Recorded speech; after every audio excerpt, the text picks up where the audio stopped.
La France qui va devoir investir plus dans sa défense, comme l'a affirmé le chef de l'État. Bonjour Xavier.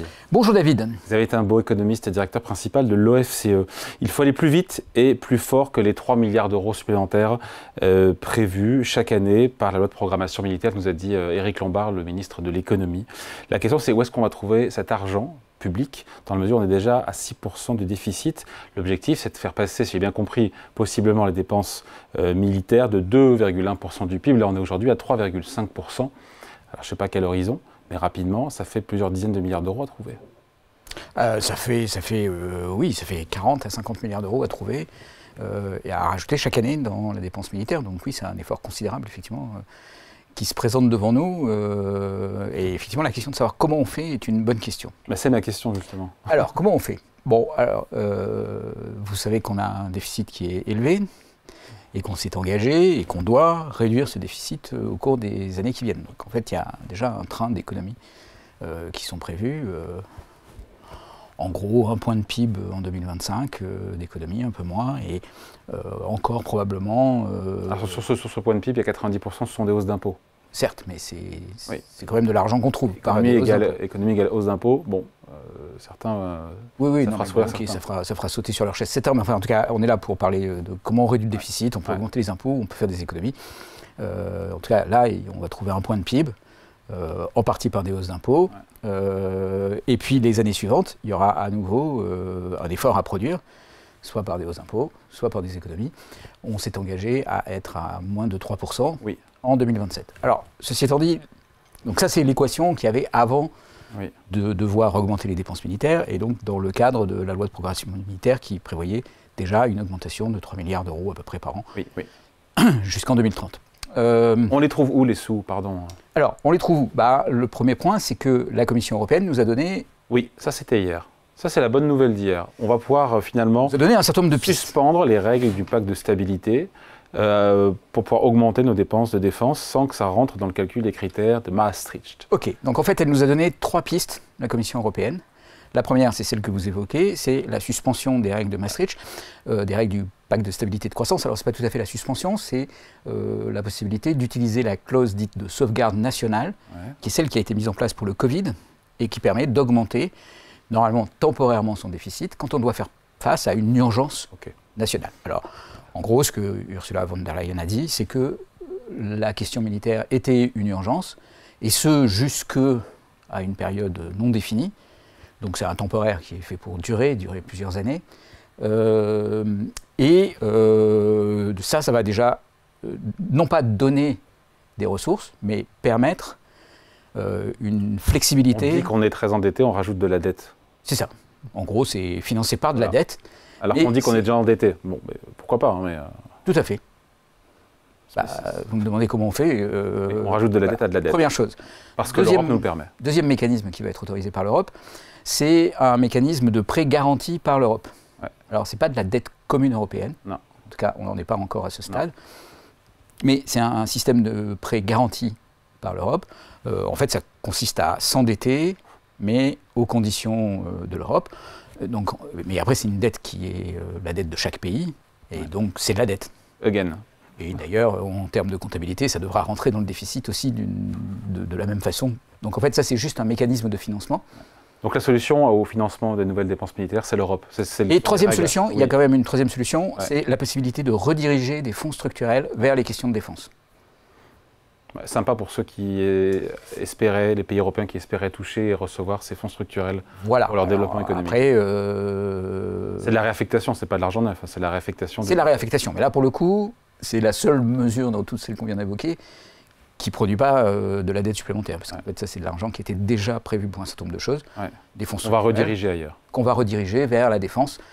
Alors, vous allez me dire, ah oui, mais les pays en développement, enfin, les pays moins développés de l'Europe qui devaient bénéficier de ces fonds, oui, alors en même temps, c'est aussi ceux qui appellent le plus au renforcement des dépenses de défense. Donc, bon, l'un dans l'autre, ils s'y retrouvent. Et puis surtout, on peut quand même attendre de tout ça des effets un peu positifs si on arrive à faire en sorte que ces dépenses militaires soient des dépenses militaires dirigées vers l'industrie de défense européenne.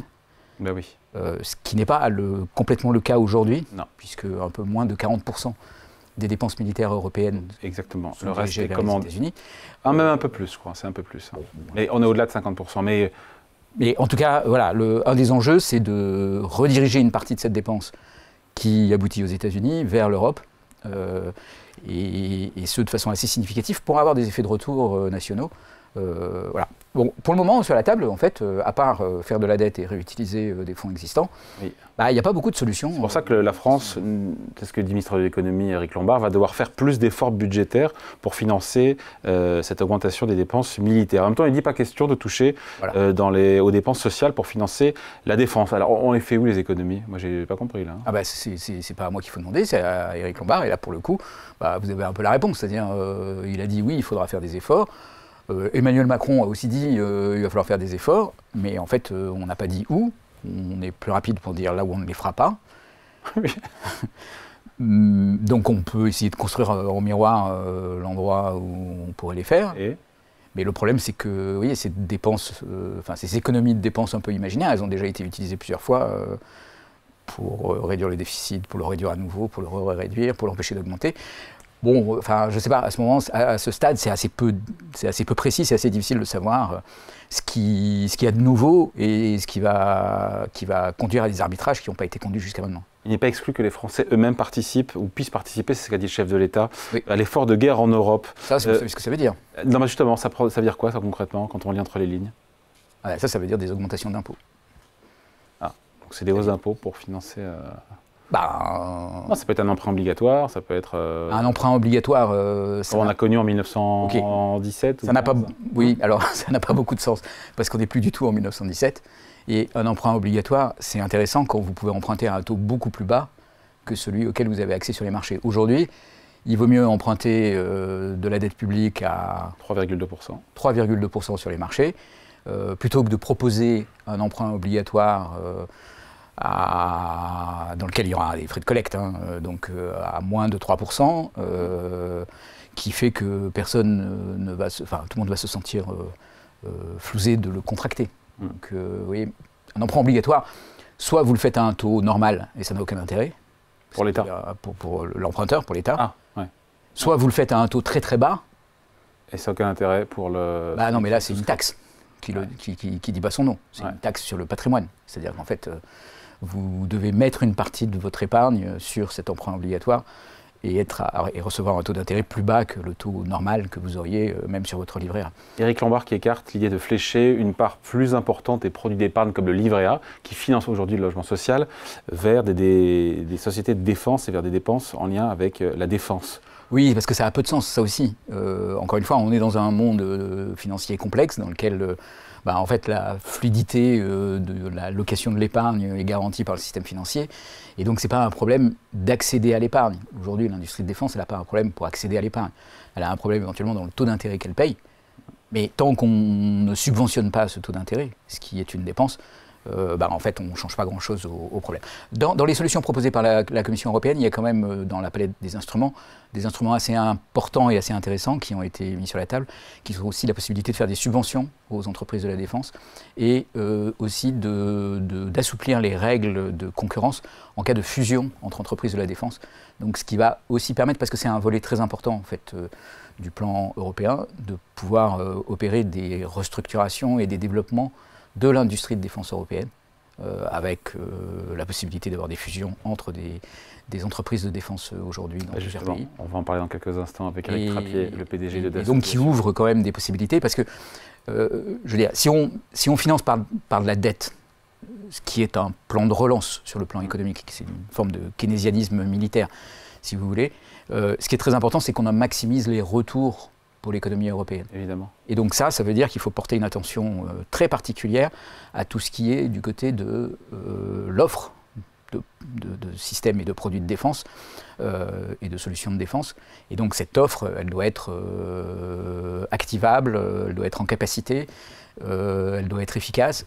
On peut aussi jouer sur les prix de cette offre, parce que il ne faut pas oublier qu'aujourd'hui on est quand même sur des petits volumes dans les matériels militaires, et donc sur des prix très élevés.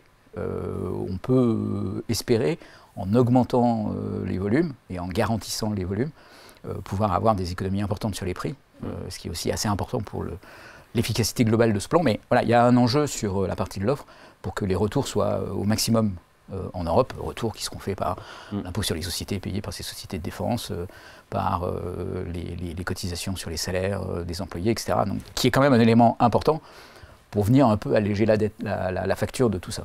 Allez, merci beaucoup. Explication, point de vue signé Xavier Timbaud, économiste et directeur principal de l'OFCE. Merci Xavier. Merci David. Salut.